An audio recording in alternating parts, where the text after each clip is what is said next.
warahmatullahi wabarakatuh. Salam sejahtera bagi kita semua. Salam Om Swastiastu, Namo Buddhaya dan salam kebajikan. Sampurasun. Izin memperkenalkan diri, saya Lisnawati, Duta Gendre Putri 2020 Kecamatan Cikalongwetan. Salam Gendre. Sebelumnya saya ucapkan minal aizin wal faizin, mohon maaf lahir dan batin. Selamat Hari Raya Idul Fitri 1441 Hijriah bagi seluruh umat muslim di Indonesia. Oke teman-teman, sebelum masuk ke pembahasan, aku bakal kasih tahu dulu tentang Cikalongwetan. Check it out! Terkesima mulai melebu dalam hati ini, dan ku telah arungi luas semesta, tapi tak ada yang mengalahkan indah parasmu.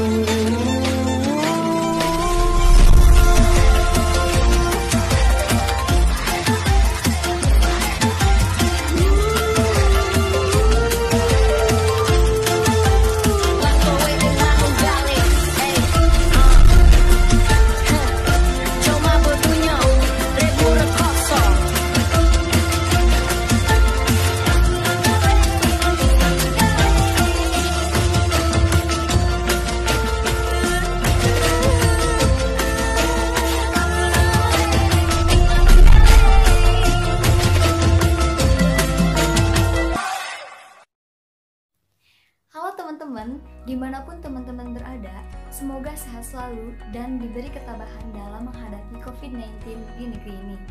Nah teman-teman, di masa pandemi ini pasti kegiatan kita terbatas ya, apalagi sampai ada yang terhenti. Nah teman-teman, meskipun dalam situasi seperti ini, kita harus tetap belajar. Nah walaupun di situasi ini kita hanya bisa belajar dalam media online saja. Teman-teman, maksud dan tujuan aku membuat video ini adalah untuk memberikan sedikit edukasi kepada teman-teman mengenai tindakan berbahaya bagi remaja. Nah, teman-teman, salah satu tindakan berbahaya bagi remaja itu adalah pernikahan dini. Nah, sebelumnya kita harus tahu dulu apa sih pernikahan itu. Pernikahan adalah ikatan lahir batin antara laki-laki dan perempuan yang ingin membentuk rumah tangga yang bahagia berdasarkan Tuhan Yang Maha Esa.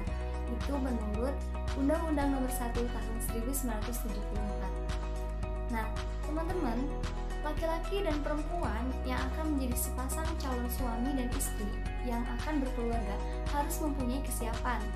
Nah, kesiapan apa saja sih? Ada beberapa kesiapan, yaitu kesiapan usia, kesiapan fisik, kesiapan emosi, dan kesiapan mental. Nah, teman-teman harus tahu usia ideal perempuan menikah itu adalah umur 21 tahun. Nah, kenapa sih harus 21 tahun? Karena di usia itu wanita sudah mempunyai kesiapan hamil dan melahirkan, juga emosinya, dan kesiapan dimensi lainnya. Nah, untuk laki-laki itu usia idealnya adalah 25 tahun. Kenapa 25 tahun?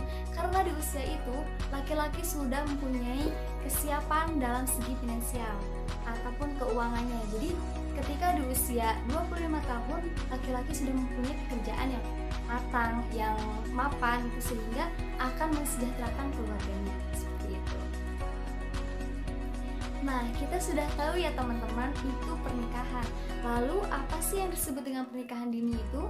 Pernikahan dini atau pernikahan anak itu adalah pernikahan yang dilakukan pada usia sebelum idealnya menikah seorang laki-laki dan seorang perempuan. Dan bisa disebut juga bahwa pernikahan dini itu adalah menikah di usia di bawah 18 tahun. Nah, teman-teman, tahu nggak sih ternyata Indonesia itu ada sekitar 375 anak yang menikah di bawah usia 18 tahun. Nah, yang paling mengejutkan lagi bahwa Indonesia itu menduduki posisi ke-7 sebagai negara yang tingkat perkawinan anaknya tertinggi di dunia. It's really petty ya teman-teman, sangat-sangat miris sekali. Ada beberapa faktor yang mempengaruhi pernikahan dini, yaitu faktor ekonomi. Beban ekonomi pada keluarga sering mendorong orang tua untuk cepat-cepat menikahkan anaknya. dengan harapan beban ekonomi keluarga akan berkurang karena anak perempuan yang sudah menikah menjadi tanggung jawab seorang suaminya.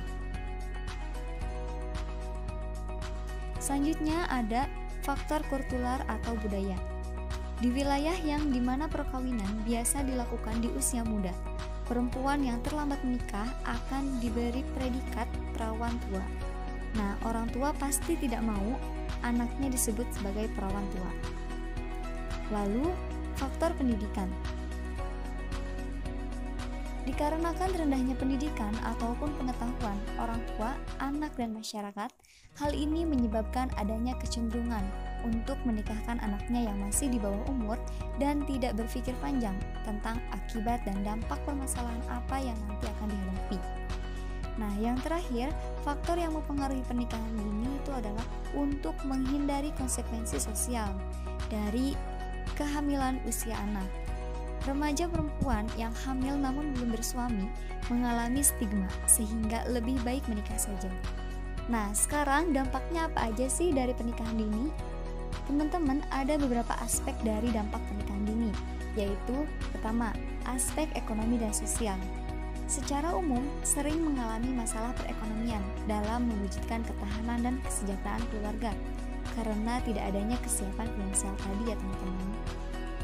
Nah, daya saing rendah untuk mendapatkan pekerjaan formal dan karir yang baik. Selanjutnya, kehilangan komunitas atau teman karena waktu terkuras untuk mengurus anak dan keluarga. Lalu, kurang optimalnya dalam pengasuhan. Kenapa? Karena aspek pengetahuan atau intelektual pengasuhannya itu belum siap. Nah, yang kedua, itu adalah aspek psikologis. Pertama, emosi yang tidak stabil. Kedua, rentan mendapat kekerasan. Ketiga, mudahnya perceraian. Keempat, emosional labil pasca melahirkan atau yang disebut dengan baby blues. Nah, yang kelima itu adalah depresi atau stres karena tidak bisa dipungkiri bahwa harus meratapi menjadi seorang orang tua yang muda. Nah, selanjutnya tindakan berbahaya bagi remaja itu adalah aborsi tidak aman. Aborsi atau abortus itu adalah kegugurannya kandungan atau membuang janin. Jadi aborsi itu adalah berakhirnya atau gugurnya kehamilan, di mana usia kandungannya itu kurang dari 20 minggu. Nah, teman-teman, aborsi tidak aman ini sangat beresiko tinggi dan sangat berbahaya bagi kesehatan.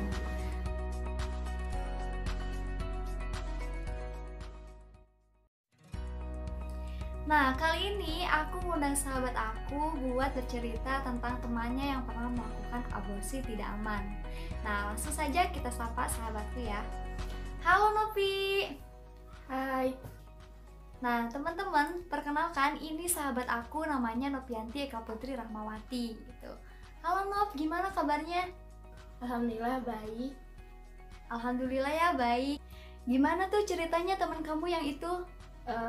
Di sini kan aku mau nyeritain temen aku ya. Aku nggak akan jelasin nama aslinya, cuma aku mau sebut X aja ya. Dia itu kan dulu tuh masih duduk di bangku sekolahan, ya statusnya masih siswi lah. Terus dia tuh punya pacar. Nah, dia udah pacaran selama 2 tahun tuh sama pacarnya. Nah, dia yang jelasin sama aku tuh kenapa alasannya dia bisa kayak gitu. Nah, alasan pertama mungkin karena dia tuh kayak kurang perhatian dari orang tuanya. Terus kebebasan yang dimilikinya itu, terus akhirnya kan dia tuh kayak terjerumus ke dalam pergaulan bebas kayak gitu. Awalnya gimana sih itu?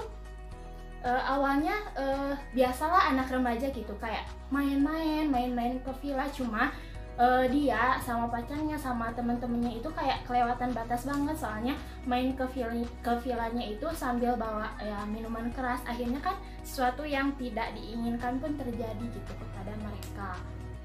Oh, terus selanjutnya apa yang mereka lakukan?